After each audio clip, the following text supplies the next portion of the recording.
think for Russia, the situation in Europe, Ukraine, is more important than Venezuela.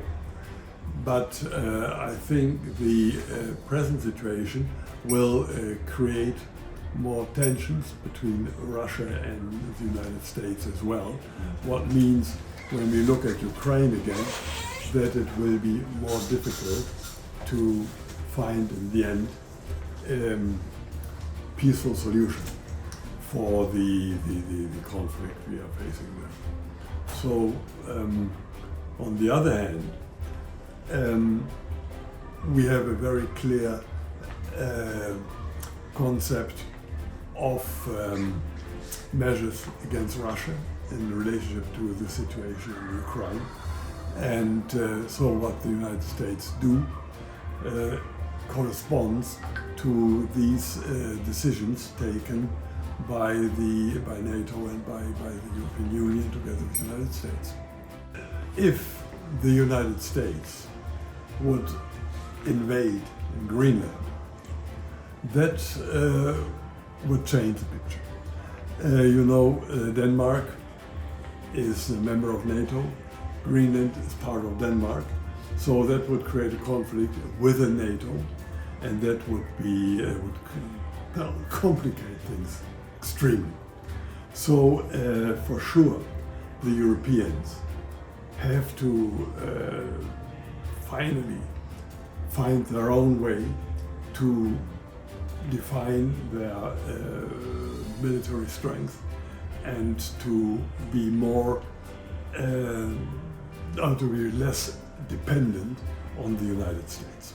I think that's an important point we have to see in Europe. We are not yet so far. He is threatening with that, with these measures. I would not exclude it.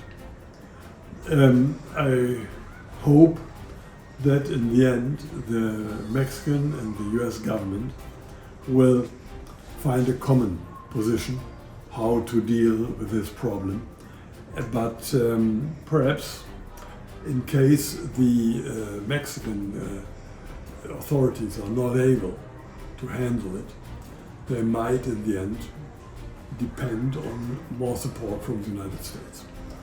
The problem is evident, and it's not only evident for Mexico and the United States, it's evident for Europe as well. The drug cartels here in Mexico not only are looking north, they're looking east as well. And so we are in Europe very much concerned and on the other hand interested in seeing how things will continue and will develop. Well, it depends what happens in Venezuela now. And in case he is decided not only to look at the economic interests, but at the political, democratic development in Venezuela as well, in favor of the population, that will have effect. I think we could face a situation where these three big powers, United States, Russia, and China, somehow say, okay, America for the US, Eastern Europe for Russia, Asia for the Chinese. And we don't interfere in activities of one or the other. And that's, I think, is really a dangerous development. So the present situation really leaves many, many questions open, but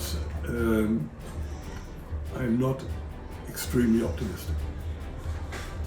Wir leben in einer sehr schwierigen Phase und wir können nur hoffen, dass die Europäer sich wirklich zusammenschließen und nicht nur die Europäische Union, sondern auch unsere britischen Freunde und alle anderen europäischen Länder, die nicht Mitglied der Europäischen Union oder der NATO sind, um gemeinsam eine starke Position aufzubauen, unabhängig davon, ob wir immer auf volle Unterstützung der Amerikaner rechnen können oder nicht.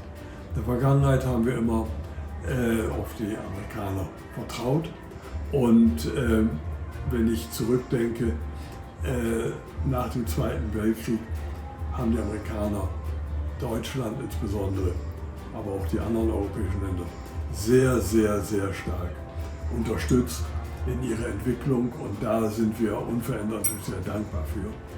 Aber wir müssen begreifen, dass wir auch selber stark genug sein müssen und selber Verantwortung übernehmen müssen.